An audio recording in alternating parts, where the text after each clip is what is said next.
चलिए जानते हैं आज की देश और दुनिया की सिलेक्टेड काम की और महत्वपूर्ण 50 बड़ी खबरों को सिर्फ 10 मिनट में। पर अभी तक आपने इस वीडियो को लाइक नहीं किया तो लाइक कर दीजिए।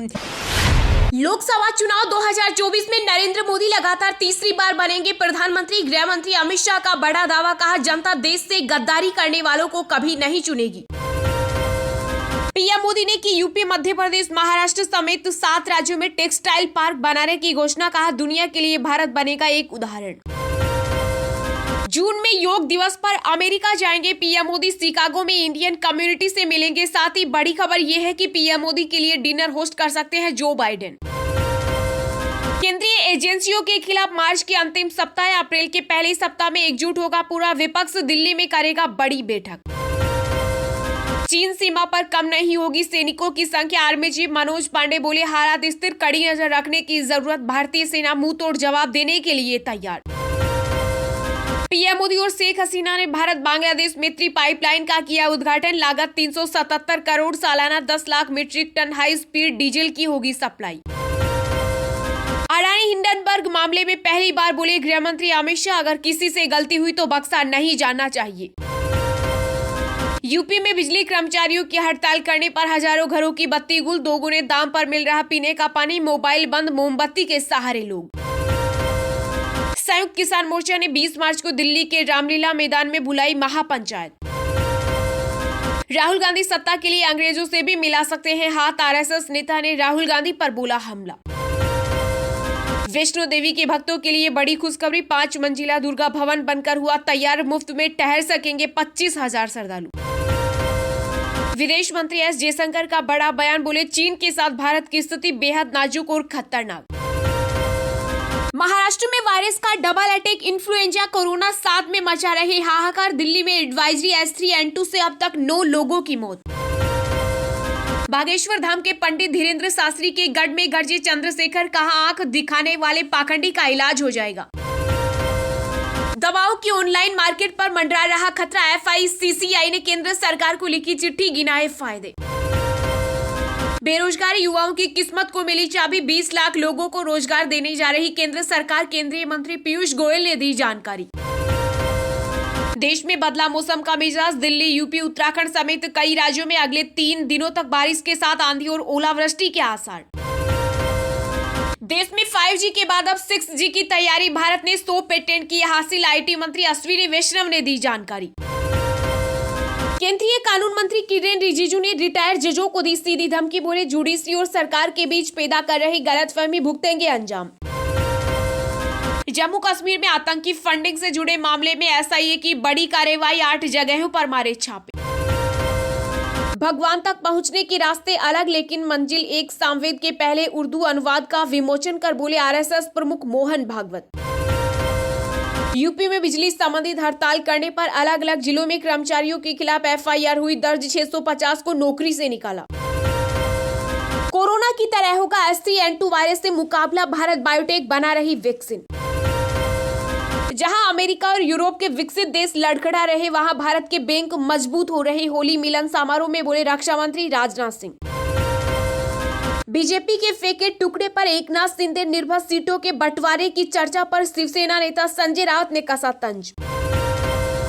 सरकारी बंगला खाली करने के लिए मनीष सिसोदिया के परिवार को मिला 5 दिन का समय, संजय सिंह बोले हम करेंगे उनकी देखभाल।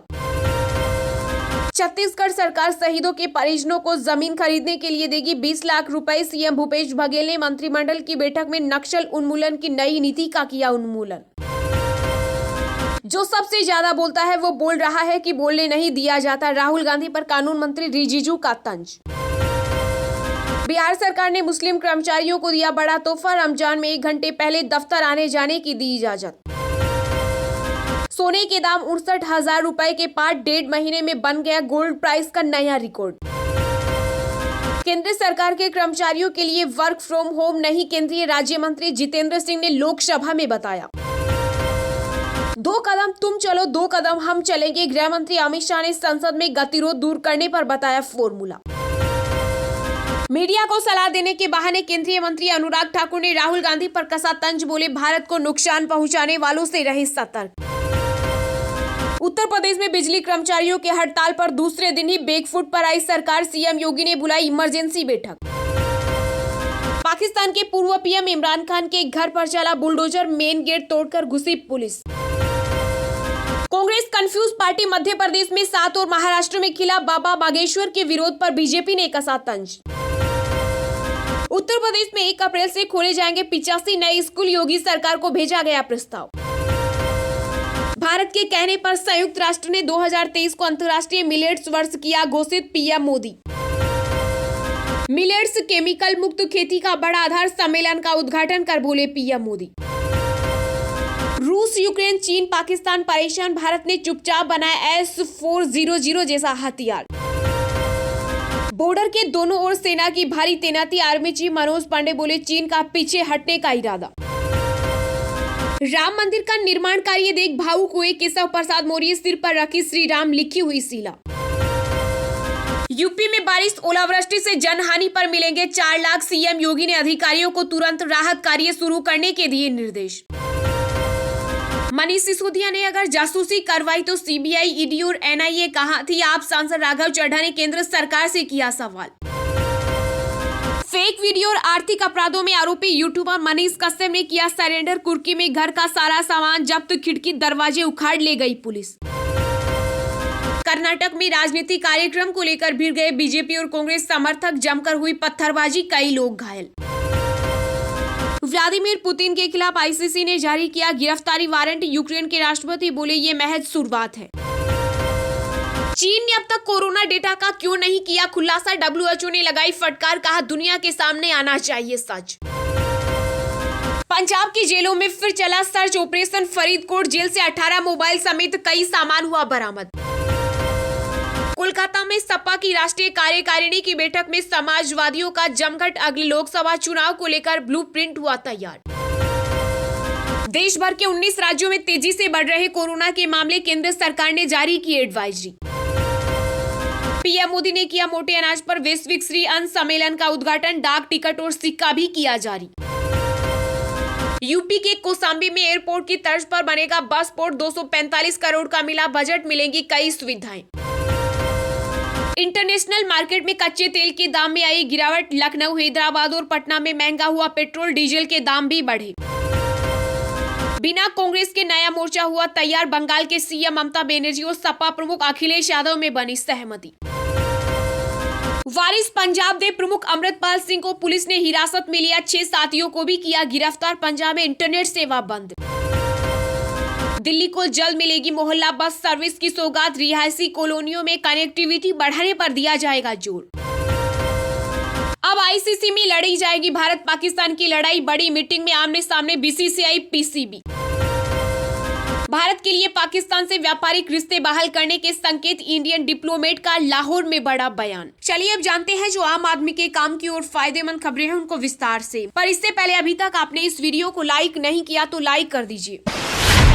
पीएम मोदी ने किया मोटे अनाज पर वैश्विक श्री अन्न सम्मेलन का उद्घाटन, डाक टिकट और सिक्का भी किया जारी। जिसमें प्रधानमंत्री नरेंद्र मोदी ने नई दिल्ली में भारतीय कृषि अनुसंधान संस्थान के राष्ट्रीय कृषि विज्ञान परिसर के सुब्रमण्यम हॉल में मोटे अनाज पर 2 दिन तक चलने वाले वैश्विक सम्मेलन का उद्घाटन किया। इसके साथ ही उन्होंने इस साल मनाए जा रहे अंतर्राष्ट्रीय मोटे अनाज वर्ष के अवसर पर एक डाक टिकट और एक सिक्का भी जारी किया। कार्यक्रम के दौरान मोटे अनाज पर एक वीडियो भी जारी किया गया। सरकार ने मोटे अनाज को श्री अन्न नाम दिया है। इस कार्यक्रम में केंद्रीय कृषि मंत्री नरेंद्र सिंह तोमर और 6 देशों के उनके समकक्ष भी शामिल हुए। सम्मेलन में कई देशों के कृषि मंत्री, अंतर्राष्ट्रीय वैज्ञानिक, पोषण विशेषज्ञ, स्वास्थ्य विशेषज्ञ, स्टार्टअप उद्योग के दिग्गज और अन्य हितधारक भाग लेंगे। इस मौके पर अपने संबोधन में प्रधानमंत्री मोदी ने कहा कि हमारे लिए यह बड़े सम्मान की बात है कि भारत के प्रस्ताव और प्रयासों के बाद संयुक्त राष्ट्र ने 2023 को अंतर्राष्ट्रीय मोटा अनाज वर्ष घोषित किया है। उन्होंने कहा भारत मोटे अनाज या श्री अन्न को अंतर्राष्ट्रीय स्तर पर बढ़ावा देने के लिए लगातार काम कर रहा है। भारत के मोटा अनाज मिशन से 2.5 करोड़ लघु व सीमांत किसानों को लाभ होगा। मोटा अनाज प्रतिकूल जलवायु परिस्थिति में और रसायनों व उर्वरकों का इस्तेमाल किए बिना आसानी से उगाया जा सकता है। कोरोना की तरह होगा H3N2 वायरस से मुकाबला, भारत बायोटेक बना रही वैक्सीन। यहाँ देश में H3N2 एविएशन इन्फ्लुएंजा के मामले लगातार बढ़ रहे हैं। कई जगहों से इस खतरनाक वायरस से मौत की रिपोर्ट भी सामने आई है। इस वायरस से निपटने के लिए अब हैदराबाद की वैक्सीन निर्माता कंपनी भारत बायोटेक ने वैक्सीन बनाने पर काम शुरू कर दिया है। कंपनी के संस्थापक अध्यक्ष डॉक्टर कृष्णा एला ने वैक्सीन बनाने की पुष्टि की। भारत बायोटेक ने इससे पहले जानलेवा कोरोना वायरस की कोवैक्सीन और इंट्रानेजल वैक्सीन इनकोवेक वैक्सीन भी विकसित की है। एक कार्यक्रम के दौरान कृष्णा एला ने कहा कि मैं वैज्ञानिक हूं और निश्चित रूप से हम H3N2 की वैक्सीन पर काम कर रहे हैं। हमें शक है कि अगली महामारी फ्लू के रूप में आएगी। यह बर्ड फ्लू सुअर और मुर्गी और इंसानों में भी फैल रहा है। दरअसल इस बार देश के कई हिस्सों में बड़ी संख्या में H3N2 के मामले सामने आए हैं। सरकार सार्वजनिक स्थानों पर जाने से बचने और बार बार हाथ धोने आदि जैसे एहतियाती कदम उठाने पर जोर दे रही है। इस वायरस से कई मरीजों की मौत भी हो चुकी है। ऐसे में इसको लेकर चिंता और बढ़ गई है। बड़ी बात यह है कि 5 साल में कम उम्र के बच्चों में यह वायरस गंभीर लक्षण पैदा कर रहा है। नाक बहना, लगातार खांसी और बुखार इसके लक्षणों में शामिल है।